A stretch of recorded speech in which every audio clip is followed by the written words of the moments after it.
বিখ্যাত একজন Nobel writer real ঘটনার উপর ভিত্তি করে 10টা হরর ঘটনা নিয়ে একটা বই লিখছিল।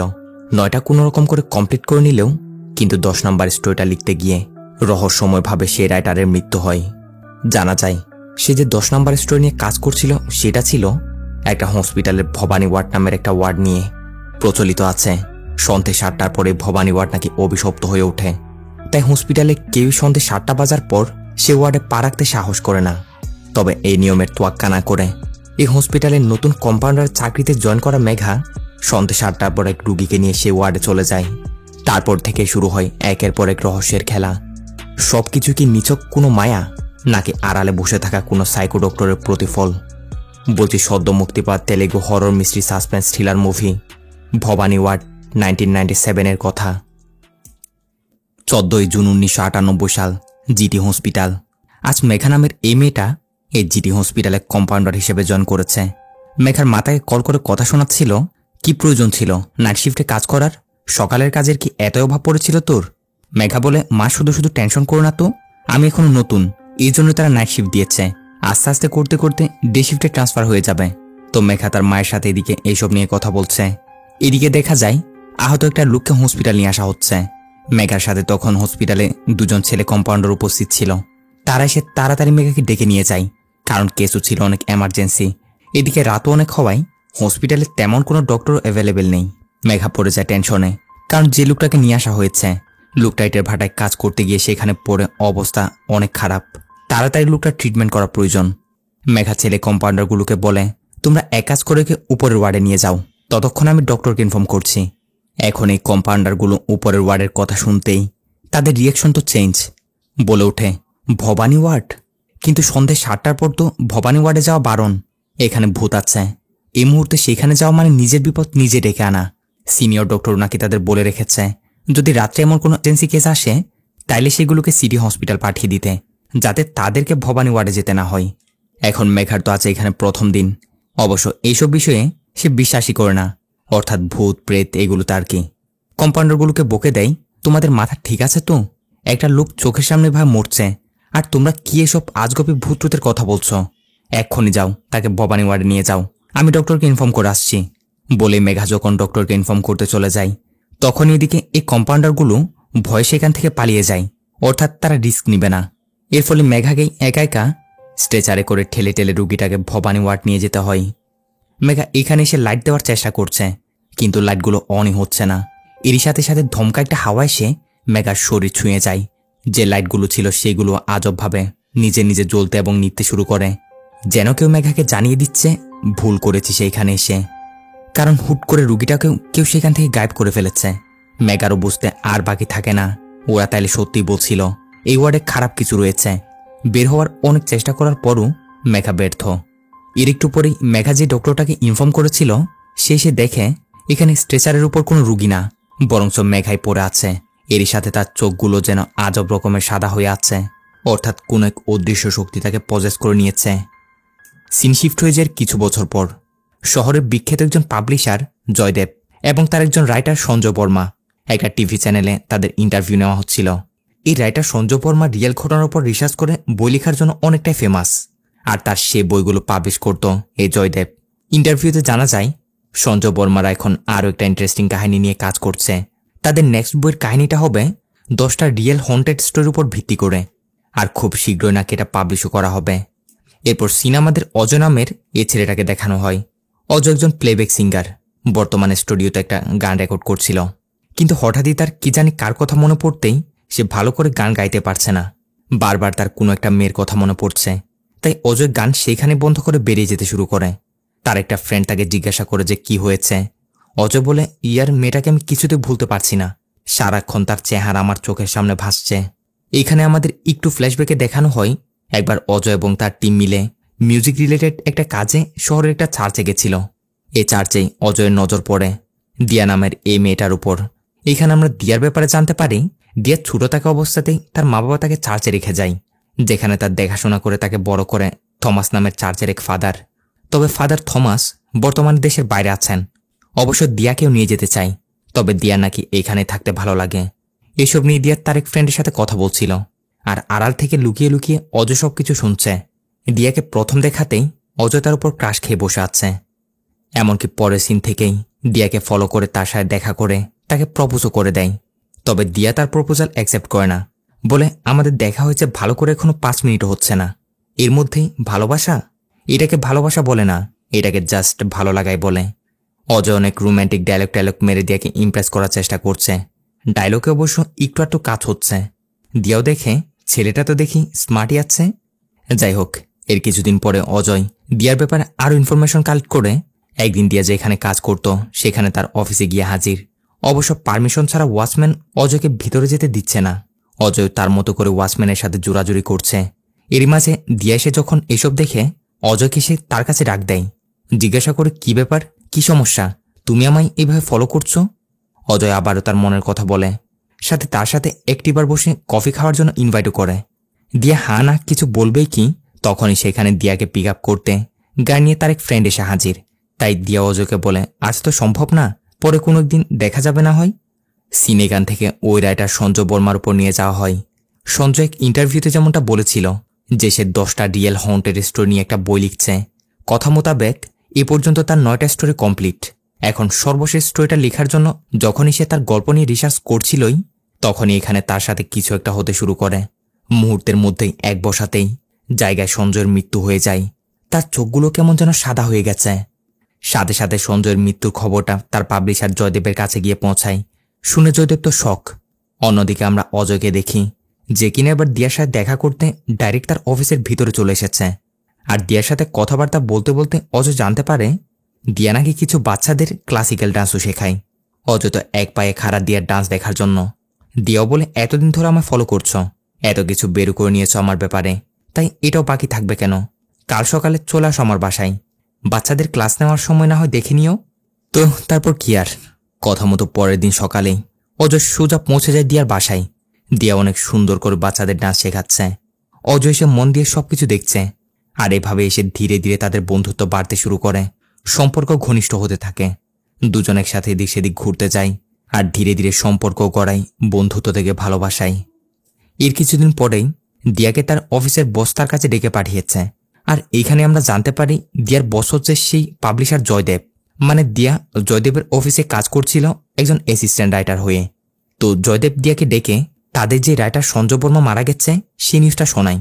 সাথে বলে, সঞ্জয় মারা গেলেও যে বইটা আমরা পাবলিশ করার ঘোষণা অলরেডি মিডিয়াতে দিয়ে দিয়েছি সেটা ডিলে করা যাবে না। সঞ্জয় তার 10টা স্টোরি থেকে 9টা অলরেডি কমপ্লিট করে ফেলেছে, বাট 10 নম্বর স্টোরি নিয়ে যখনই সে কাজ করছিল এই টাইমে তার মৃত্যু হয়। মূলত সে 10 নম্বর স্টোরিটা লিখছিল ভবানী ওয়ার্ড নিয়ে। এখন দিয়া, আমি চাই সঞ্জয়ের 10 নম্বর স্টোরিটা যেমন করে পারো তুমি কমপ্লিট করে দাও। কোনো রকম করে ভবানী ওয়ার্ড নিয়ে একটু ঘাটাঘাটি করে কিছু একটা লিখে বইটা কমপ্লিট করে এই বিপদ থেকে আমায় উদ্ধার করো। কারণ অলরেডি বই রিলিজের ডেট আমরা অ্যানাউন্স করে দিয়েছিলাম। উপর থেকে আমাদের কোম্পানি আজকাল অনেকটাই লসে চলছে। যদি এই বইটা কমপ্লিট করতে না পারি তাইলে আমাদের সবাইকে পথে বসতে হবে। আমাদের কোম্পানিতে সঞ্জয়ের পর এখন তুমি একমাত্র এমন যে বইটা কমপ্লিট করতে পারবে। দিয়া অবশ্য প্রথম দিকে না করতে চাইছিল যে স্যার আমি তো এখন পর্যন্ত হরর স্টোরি নিয়ে কোনো কাজই করিনি। তারপর জয়দেব দিয়াকে হাতে পায়ে ধরে মানিয়ে নেয় কাজটা করে দেওয়ার জন্য। তো ভবানী ওয়ার্ডের উপর স্টোরি লেখার কাজটা নিয়ে দিয়া যখনই বাসায় আসে তখনই বাসার ভিতর তার মনে হয় যেন কেউ একজন তার পিছনে দৌড়াদৌড়ি করছে। দিয়া তো প্রথমে ভয় পেয়ে যায়, তবে পরে গিয়ে দেখা যায় অজয় দিয়াকে সারপ্রাইজ দিতে এসেছে, কারণ দিয়ার আজ জন্মদিন ছিল। তো দিয়াকে উইশ করে অজয় তার জন্মদিনে গান গায়, একসাথে কেক কাটে। এরই সাথে দিয়াকে ব্ল্যাক কালার একটা শাড়ি গিফট করে বলে শাড়িটা একটু পরে তার সামনে আসার জন্য। দিয়াও সেটাই করে, শাড়ি পরে সুন্দর মতো সেজেগুজে অজয়ের সামনে আসে। এরপর একটা গানে গানে দুজন কিছুক্ষণ একটু রোম্যান্টিক সময় পার করে। অজয় চাচ্ছিল আর একটু ঘনিষ্ঠ হতে, ভালো মতো কিস টিস করতে, বাট দিয়া বলে অজয় অনেক রাত হয়েছে, এখন তুমি বাসায় যাও, আমারও কিছু কাজ আছে, এগুলো কমপ্লিট করতে হবে।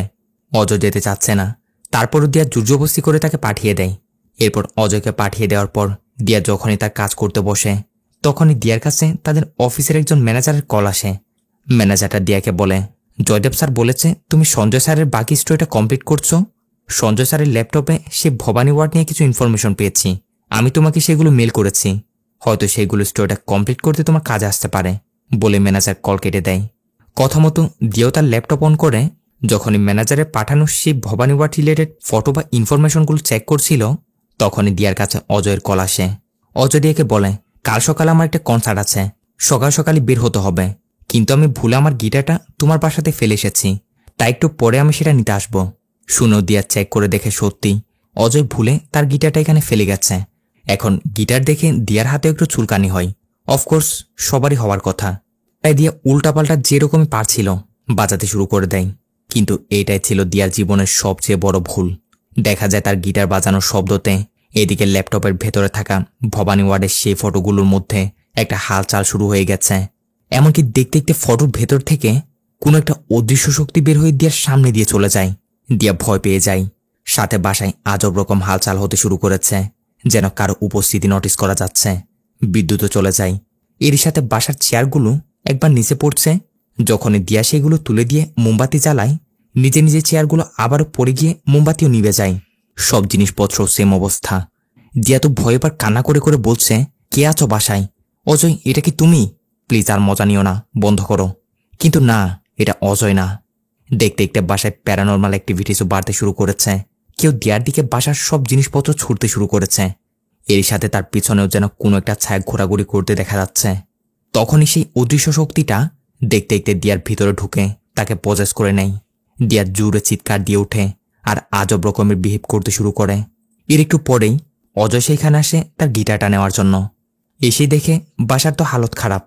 একটু আগে দেখে গেল সব গোছানো গাছানো, আর মুহূর্তের মধ্যে এখন সবকিছু এলোমেলো, এদিক সেদিক জিনিস পড়ে আছে। এর সাথে দিব্যাও কেমন করে যেন একদিকে ফিরে দাঁড়িয়ে আছে। অজয় ধীরে ধীরে দিব্যার কাছে গিয়ে তাকে ডাকছে, কিন্তু দিব্যা এখানে অজয়কে তার গিটারটা দিয়েই মেরে দূরে ফেলে দেয়। অজয় বেচারা অনেক ব্যথাও পেয়েছে। এর সাথে দিব্যাও জোরে একটা চিৎকার দিয়ে জায়গায় অজ্ঞান। সাথে সাথে অজয় দিব্যাকে হসপিটাল নিয়ে যায়। দিয়ার এখনো জ্ঞান ফেরেনি। এদিকে ডক্টর তার টেস্ট করে দেখছে, সাথে অজয়কে একটু ব্যান্ডেজ ট্যান্ডেজ করা হচ্ছিল। এরই মাঝে ডক্টর অজয়কে ডেকে জানায়, দেখো দিব্যার সব রিপোর্ট সব টেস্টই তো নর্মাল এসেছে, কিন্তু কেন যায় না তার অক্সিজেন লেভেলটা ড্রপ করছে শুধু। এমন মনে হচ্ছে যেন সে কোনো ভাইরাসে আক্রান্ত হয়েছে, কিন্তু এখনো ভালো করে বুঝতে পারছি না কাহিনীটা কি। বিষয়টা নিয়ে আমাদের আরেকটু ভালো করে ডিপলি স্টাডি করে দেখতে হবে। একটু টাইমও লাগবে, তাই ততক্ষণ দিয়া আমাদের অবজারভেশনে থাকুক। এরপর অজয় গিয়ে দিয়াকে দেখছিল। রুমটাতেই তার পাশে বসে দিয়ার হুঁশ আসার অপেক্ষা করছে।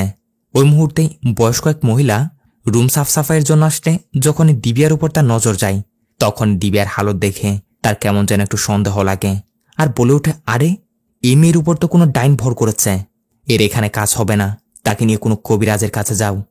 অজয়ের মাথায় তো কিছু ঢুকছে না, এই বিদ্যা কি যা তা বলছে। তখন আবার ডক্টর দিব্যাকে চেক করতে আসলে বিদ্যা সেইখান থেকে চলে যায়। ডক্টর এসে অজয়কে জানায়, রিপোর্ট সবকিছু আবারও চেক করে দেখলাম, দিব্যা একদমই নর্মাল, তারপরও 2-1 দিন অবজার্ভে থাক, তখন কোনো সমস্যা হলে আমরা আছি।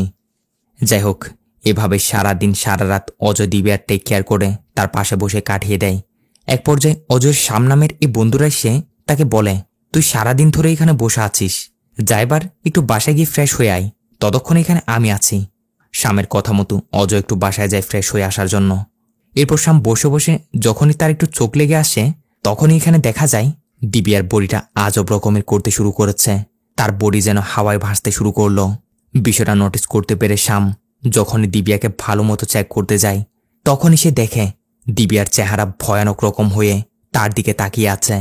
দেখে তো শামের হালত খারাপ, আর তখনই গিয়ে জানা যায় এটা শামের একটা দুঃস্বপ্ন ছিল, কিন্তু দুঃস্বপ্ন মনে করে উড়িয়ে দিলেও এরপর যখনই শাম তার পাশের সিটে তাকায়, তখনই দেখে দিয়া বেড থেকে উঠে তার পাশের সিটে বসে আছে, তাও আবার ভয়ানক রূপে। শাম তো ভয়ে আস্তে আস্তে কেটে পড়ার সিদ্ধান্ত নেয়, কিন্তু একটু সামনে যেতেই হঠাৎই দিয়া তার সামনে এসে হাজির। শাম ভয়ে নিচে পড়ে যায়। এর সাথে দিয়েও একটা সার্জিক্যাল নাইফ নিয়ে শামের উপর হামলা করে দেয়। শাম ভয়ে চিৎকার দিয়ে উঠলে ডক্টর, নার্স তাড়াতাড়ি সবাই এসে দিয়াকে ধরে শামকে বাঁচানোর চেষ্টা করে।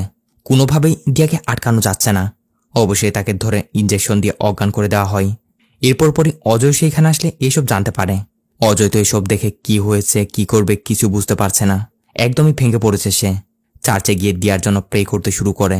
ওই মুহূর্তে ফাদার থমাস, অর্থাৎ যে দিয়াকে লালন পালন করে বড় করেছে, সেই ফাদার থমাস বিদেশ থেকে দেশে ফিরেছে। দিয়ার এমন হালতের ব্যাপারে জানতে পেরে সাথে সাথে ফাদার থমাস অজয়ের সাথে হসপিটাল যায় দিয়াকে দেখার জন্য। দিয়ার হালত দেখে ফাদার থমাস বোঝার চেষ্টা করে যে কি হয়েছে তার সাথে, আর তার হাত ধরে কিছু মন্ত্র পড়তেই ফাদার থমাসের বুঝতে আর বাকি থাকে না যে দিয়ার ওপর কিছু একটা ভর করেছে। এসবের শুরু কোথা থেকে হয়েছে ফাদার থমাস এটাই খুঁজে বের করতে চায়। অজয় এবং ফাদার থমাস পরবর্তী সিনেই দিয়ার বাসায় গিয়ে হাজির। ফাদার থমাস প্রথমে পুরো বাসায় ভালো করে নজর দেয়। তারপর সে বাসার একদম মাঝখান বরাবর দিয়ার একটা ফটো রাখে। তারপর ফটোটার উপর রাখে বিশেষ ধরনের একটা পাথর, যার সাহায্যে সে জানতে পারবে দিয়ার সাথে কি ঘটনা ঘটেছে। এটা করে ফাদার থমাস কিছু মন্ত্র পড়তেই সেই রাত্রে দিয়ার সাথে যা কিছু হয়েছিল সে সব কিছুর দৃশ্য ফাদার থমাসের সামনে ভেসে উঠতে শুরু করে। সে বুঝে যায় সবকিছু দিব্যার সাথে এই জন্যই ঘটছে কারণ সে ওই ভবানী ওয়ার্ডের স্টোরি নিয়ে কাজ করছিল। ল্যাপটপে থাকা ভবানী ওয়ার্ডের সেই ফটোগুলোর সাথেই এসবের কানেকশন। এইসব জানতে পেরে অজয়ের তো সে পাবলিশার জয়দেবের উপর প্রচণ্ড রাগ উঠে যায়। অর্থাৎ সে দিয়াকে কাজটা দিয়েছিল। সাথে সাথে গিয়ে অজয় তাকে আচ্ছা মতো কথা শোনাতে শুরু করে যে তোমার কারণে আজ আমার দিয়ার এমন হালত, কেন তাকে সেই অভিশপ্ত ভবানী ওয়ার্ড নিয়ে স্টোরি লিখতে দিয়েছ। জয়দেব বল্টু রেগে গিয়ে বলে দিয়া এখানে কোনো ফ্রিতে কাজ করছিল না, তার কাজের জন্য তাকে স্যালারি দেওয়া হয়। তাই আমার যার উপর ইচ্ছে আমি তাকে স্টোরি লিখতে বলবো, তুমি কি আমাকে শেখানোর? আর তাছাড়াও এইসব ভূত প্রেত এগুলোর উপর আমি বিশ্বাসী না। আর দিব্যাকে দিয়ে আমি বইটা লিখাতামই না। হঠাৎ আমার রাইটার সঞ্জয় বর্মা হার্ট অ্যাটাকে মারা যাওয়ার কারণেই কাজটা আমায় দিব্যাকে দিতে হয়েছে। তোমরা যাও এখন এখান থেকে, আমি নিজে অনেক টেনশনের মধ্যে আছি। এই বই কমপ্লিট না হলে আমার কোম্পানির রাস্তায় এসে পড়বে। এখন এখান থেকে অজয়রা সেই রাইটার সঞ্জয় বর্মার ব্যাপারে জানতে পেরে সিদ্ধান্ত নেই যেহেতু সঞ্জয় বর্মাই সেই ভবানী ওয়ার্ডের ব্যাপারে লিখতে শুরু করেছিল, তাই নিশ্চয়ই তার বাসাতে গেলে কিছু না কিছু একটা জানা যাবে। এটা ভেবে সাথে সাথে অজয়রা সেই সঞ্জয় বর্মার বাসায় এসে হাজির, যেখানে সঞ্জয়ের মা এখনও ছেলের মৃত্যুর সুখ কাটিয়ে উঠতে পারেনি। তো অজয়রা এসে যখনই সঞ্জয়ের মাকে দিয়ার অবস্থার ব্যাপারে জানাই, তখনই মহিলাটা বলতে শুরু করে আজ থেকে 20 বছর আগে আমার স্বামী সেই হসপিটালের ভবানী ওয়ার্ডের একজন কম্পাউন্ডার হয়ে কাজ করত। কাজ থেকে ফিরে বাসায় এসে আমার স্বামী সব সময় তার ডক্টরের ব্যাপারে উল্টাপাল্টা বলতো তার ডক্টরটা নাকি একজন মানুষ না, সে একজন শয়তান। শেষমেশ আমার স্বামীর মেন্টালি কিছু সমস্যা হয়ে গেলে তাকে চাকরি থেকে বের করে দেয়। শুরুতে আমিও মনে করেছিলাম যে নেশা করতে করতে তার মাথায় সমস্যা হয়ে গেছিল, কিন্তু না, পরে গিয়ে আমি জানতে পারলাম নেশার ঘুরে হলেও যেগুলো সে বলতো সেগুলো সত্যি বলতো। এটা বলতে সিন আমাদের 27 সেপ্টেম্বর 1997 সালের ফ্ল্যাশব্যাকে নিয়ে যায়। সেই জিটি হসপিটালের ভবানী ওয়ার্ডেই দেখা যায় এই গ্রামের এক মহিলা তার মেয়েকে তাড়াহুড়ো করে হসপিটাল নিয়ে এসেছে। ছোট্ট মেয়েটা খেলা করতে গিয়ে পড়ে গিয়ে মাথায় ছোটখাটো একটা আঘাত পেয়েছে। তো মহিলা তার মেয়েকে নিয়ে সোজা ভবানী ওয়ার্ডে আসে। এই যে এই কম্পাউন্ডারটাকে দেখা যাচ্ছে, এই হচ্ছে মূলত সেই সঞ্জয়ের বাবা, যে মহিলা এখন অজয়দের ঘটনাটা বলছে তার স্বামী। তো ওই সময় হসপিটালে ভবানী ওয়ার্ডে শিফট ছিল ডক্টর সাগর নামের এই ডক্টরের। ডক্টর সাগরের ব্যাপার আমরা জানতে পারি তার কানে একটা সমস্যা হয়ে গেছে। সাগর হেয়ারিং এক্সপার্ট ডক্টরের সাথে কথা বলেছে, যেখান থেকে সে জানতে পারে তার এমন একটা রোগ হয়েছে যেটার ফলে সামান্য একটু আওয়াজও সে অনেক বড় করে শুনত। মানে একটু একটু আওয়াজও তার মনে হয় যেন কেউ জোরে জোরে চিৎকার করে করে বলছে, যার কারণে সাগরের মাথা সব সময় গরম থাকতো। এদিকে বাইরে যে বাচ্চা মেয়েটিকে নিয়ে আসা হয়েছিল তার পরিবার অনেক জোরে জোরে কান্না করছিল, যেগুলো ভিতরে থাকা অবস্থায় সাগরের সহ্য হচ্ছে না। তাড়াতাড়ি বাইরে এসে সবাইকে চুপ করে ধীরে ধীরে কথা বলতে বলে, কিন্তু তারা কেউ সাগরের কথা শুনছে না। তারপরও সাগর বাচ্চাটিকে ওয়ার্ডের ভিতর নিয়ে যায় তার ট্রিটমেন্ট করতে, যেখানে সে বাচ্চাটা ব্যথায় যন্ত্রণায় অনেক বেশি কান্না করছিল। আর তার কান্নার আওয়াজ আর সে যত জোরে কান্না করছিল তত এদিকে সাগরের অবস্থা খারাপ হচ্ছে। সে যেন সহ্য করতে পারছে না। দেখতে দেখতে তার কান ফেটে রক্ত বের হতে শুরু করেছে। এদিকে বাচ্চারা তারপরও না থামাই। এবার সাগর তার কন্ট্রোলের বাইরে চলে যায়, যার ফলে তার হাতে যেটাই ছিল সেটা দিয়ে সে নিজের অজান্তেই বাচ্চাটাকে জায়গায় হত্যা করে ফেলে। তারপরে সাগরের কেমন যেন একটু স্বস্তি অনুভব হয়। আসলে ডক্টর সাগরের ক্যারেক্টারও ছিল কিছুটা সাইকো টাইপের। ওই সময় ওয়ার্ডের ভিতর তার সাথে ওই কম্পাউন্ডারটাও হাজির ছিল, অর্থাৎ সঞ্জয়ের বাবা। এই দৃশ্য দেখে সঞ্জয়ের বাবার তো চোখ কপালে উঠে যায়, কিন্তু সাগর তাকে ভয় দেখিয়ে দেয় যে কাউকে কিছু বললে তোমার সেম অবস্থায় হবে। এরপর সাগর বাইরে এসে বাচ্চাটির ফ্যামিলিকে বলে দেয় যে সে বাচ্চাটিকে বাঁচাতে পারেনি। মিথ্যা একটা নাটক সাজিয়ে দেয় বাচ্চাটি খেলতে গিয়ে যে আঘাত পেয়েছে তার ফলে নাকি তার মৃত্যু হয়েছে। এইসব ঘটনা হওয়ার পর পরবর্তী সিনে এই ডক্টর সাগর সবকিছু ভুলানোর জন্য এক প্রস্টিটিউট মহিলার কাছে গিয়ে সময় কাটাতে শুরু করে। কিন্তু যখনই সাগর তার সাথে ইন্টিমেট হচ্ছিল, মহিলাটা যখন একটু আধটু শব্দ করছিল, তখনই সাগরের সাইকোপ্যাথটা আবারও বাড়তে শুরু করে। সে তাকে বারবার মানা করছিল যে চুপ করো, কোনো শব্দ করা ছাড়াই কাজ করতে দাও। কিন্তু তারপরও মহিলাটা সাগরের কথা না শুনলে সাগরের সাইকোপ্যাথটা বেড়ে গিয়ে সে আবারও নিজের কন্ট্রোলের বাইরে চলে যায়। ফলে তার পাশে যেটাই তার হাতে লাগে ওইটা দিয়ে সে প্রস্টিটিউট মহিলাকে মেরে জায়গায় জানে শেষ করে দিয়ে সেখান থেকে বেরিয়ে পড়ে। আবার এখান থেকে বের হতেই এলাকার মধ্যে একটা অনুষ্ঠান হচ্ছিল, যেখানে সবাই মিলে অনেক জোরে জোরে নাচা গানা এইসব করছে। এদিকে সাগর এতটাই সাইকো হয়ে উঠেছিল, এটাও তার সহ্য হয় না। ফলে যে মহিলাটা গান করছিল তার উপর গিয়ে হামলা করে তাকেও জানে শেষ করে দেয়। এই দৃশ্য দেখে প্রথমে গ্রামবাসীর সবাই তো হতবাক, তবে সাথে সাথে যখন তারা জানতে পারে এই সাগর অলরেডি আরো 2টা মার্ডার করেছে, সে পাগল হয়ে উঠেছে, আরো মানুষের ক্ষতি করতে পারে, তাই জন্য গ্রামবাসীরা সবাই সাগরকে মারার জন্য দৌড়ানি দেয়। সাগরও পালাতে পালাতে দৌড়ে সেই হসপিটালের ভিতর ভবানী ওয়ার্ডের ভিতর গিয়ে লুকানোর চেষ্টা করে, কিন্তু গ্রামবাসীরা সবাই তাকে যেমন তেমন করে ধরেই নেয়। এরপর তারা গণপিটুনি দিয়ে সাগরকে ওই ভবানী ওয়ার্ডের ভিতরে হত্যা করে, যার পর থেকে এই সাইকো সাগরের আত্মা ওই ভবানী ওয়ার্ডের ভিতরে বন্দী হয়ে যায়। গ্রামের সব লোকদেরকে মারার জন্য তার আত্মা সেখানে ছটফট করতে শুরু করে, এমনকি কয়েকজনকে মায়া ফাঁসিয়ে তার আত্মা তাদের মেরেও দিয়েছে।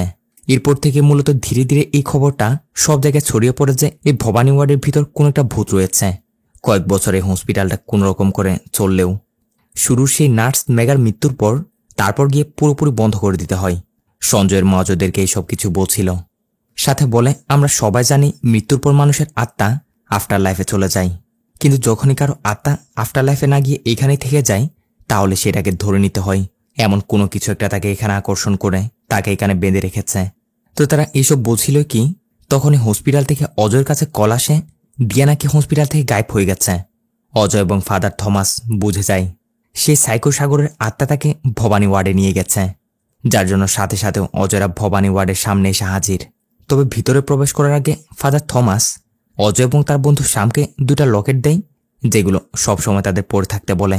এগুলো গলায় থাকলে সাগরের আত্মা তাদের কিছু করতে পারবে না। তো এরপর তারা 3জনে ভবানী ওয়ার্ডের ভিতরে যায়, গিয়ে তারা দিয়াকে এদিক সেদিক খুঁজছে। তবে ভিতরে আসতেই সাইকো সাগরের আত্মা সর্বপ্রথম টার্গেট করে অজয়ের বন্ধু শ্যামকে। একটু করে তাকে ভয় দেখাতে সে নিচে পড়ে যায়, ফলে তার গলা থেকে থমাস ফাদারে দেওয়া লকেটটাও খুলে পড়ে যায়। শ্যাম যখনই হাত বাড়িয়ে লকেটটা নেওয়ার চেষ্টা করে তখনই তার সামনে দিয়ার শরীরে সাগরের আত্মা এসে হাজির।